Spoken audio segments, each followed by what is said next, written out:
Hey, what's up guys? So got a little treat for you guys. So we got the two Jeeps here. We got a JL and we got a JK. So I just kind of wanted to give you guys a little bit of a side-by-side comparison, just kind of go over just some of the exterior differences on these two Jeeps. They're both white, so that works out good. So obviously this is the JL, so this is the 2018 and up Wranglers, and then the JK is the 07 to 17 Wranglers. So this one's a Sport, this one is a Sahara. So not too much differences. Back in the old days, the Sahara really made a difference on the Jeeps. So nowadays, not a whole lot different than the other Wranglers. So I guess we'll start with the grille here. So that's what that grille looks like. Then we'll come over to the JL grille. So you can see the JL grille, they kind of changed it up a little bit. The lights now curve around versus the JK is just a square or a circle. They got rid of the Jeep badge on the top there, you can see. Kind of like my TJ. And here they have the Jeep. Front bumpers, they still have the fog lights in the bumper here. They just kind of moved them around. Probably the biggest difference is going to be the fenders here. So on the side of the JL, they have these little kind of notches here. And this one obviously Sahara, so it has the body painted fenders. They integrated the turn signal into the fenders versus on the JK. They're in the grille there. Obviously got some different wheel options. This has got different wheels than that one. But another thing is we're going to take a look at the hoods. Now this is pretty much the standard hood that comes on them now. And then if you look at the standard JK hood, just more of a flat hood, nothing much really going on. Now the biggest difference that you can really notice is how much angle the windshields are at. So if you look at that, then we'll look at the JL is much steeper. So I'll see if I can get a side-by-side comparison here. So as you can see how much more slanted the JL's is over the JK. Looks like they changed the mirror design up just a little bit. Nothing too crazy. Another big change is going to be the doors. The pulls on the doors, you have a push button here versus on the JL it's more like a normal car now where you just pull the door and it opens. They changed is the doors now have it's kind of hard to say exactly, but they have it's like a stopper, so it's like a normal car door, how you can kind of open them and they don't come flying out. They have like a stop. Versus the JK, it's like the classic Jeeps where you open it and it just opens up. So someone's having fun. So that's kind of that. Then they also added this trim kind of line that goes down the whole side of the Jeep here. So you guys can see this. They kind of changed the shape of that, where the JK is just flat. So another kind of interesting thing, at least with the hardtops, if you look at the JK hardtop, notice it's kind of flat. You notice there's nothing here. Then there's that rain guard or rain catch, I think is whatever you want to call it. And then on the JL, they continued it all the way to the back here. And they also added this almost looks like a little spoiler type thing, which is kind of interesting. They changed the tail lights. JKs are more inset, you can kind of see here. And then the JLs are kind of come out a little farther out of the body here. Then also on certain models you can get the blind spot monitoring little radar things right here. So that's why they had to kind of bump it out a little farther.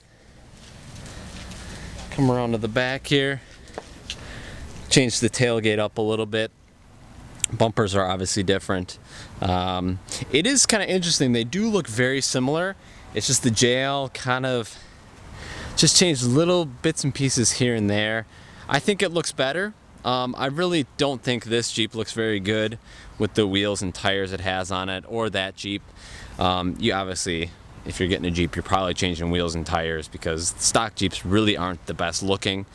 But anyway, so look at the backup camera is actually integrated into the spare tire carrier, which is kind of cool. And then versus the JK does not have that.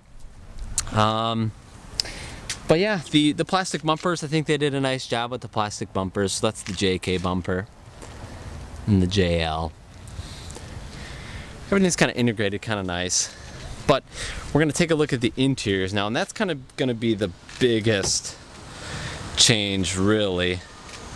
It's going to be the inside here. So if you look on the inside, this is what the JK looks like. It's actually a very nice interior.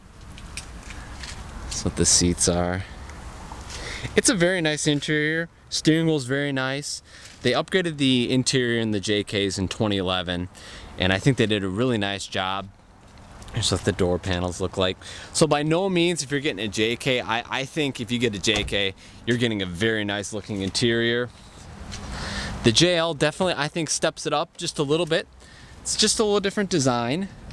It definitely feels like the dash is farther away from you. So it's actually like almost like a smaller design versus the JK. It's kind of like more of a normal dash where it comes out a little bit farther.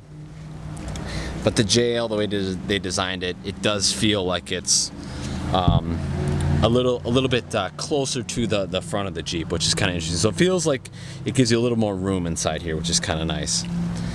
So if you look at the seats, these are the Sahara seats. And I was talking earlier about how the Saharas used to be kind of, at least during my generation Jeep, kind of the top tier model Jeep, and then now the Rubicon has surpassed that, and then they have like the Moab Rubicons, and then with the JKs, they had the Hard Rock Rubicons, which are kind of higher tier than even just the Rubicon. I don't know. To me, I don't really see the benefit on getting a Sahara anymore.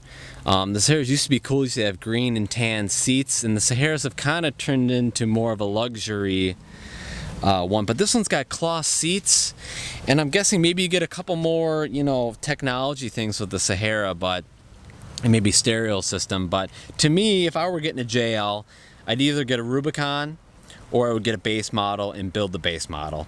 That's just kind of how I would probably go about. I don't really see where the Sahara used to be. I don't know, if the Sahara had a really unique interior, different colors, different seats with just some cool patterns and just some cooler bits, I think it would be more worth getting a Sahara. But I don't know, just to me, I think the Sahara wheels are just kind of ugly. Yeah, I don't know. I mean, it's a great Jeep, don't get me wrong, but I say definitely save some money, get a base model or a Sport or a Sport S or whatever they call them, and build it the way you want it to look, and then you can, whatever. But that's just kind of my thoughts. But anyway, so we'll come into the interior of the JL, and steering wheel, it looks great. The gauges, let's see, it's a little bright here. We're in Florida, so it's a little bright. Gauges are cool, nicely updated. My biggest thing that I like a lot is definitely has to be the touchscreen. All right, so this is the Uconnect from Chrysler, and I really like this screen a lot. It's like one of the most responsive screens that I've used, actually. So I really like that. You can connect your phone up to it and everything. You have your apps, so you can bring up your backup camera if you want, which is kind of cool. But that's kind of like the big thing. And I believe you can get actually a bigger screen, which is what I would get, definitely. But the stereo system sounds great on this. Yeah, it's just really cool.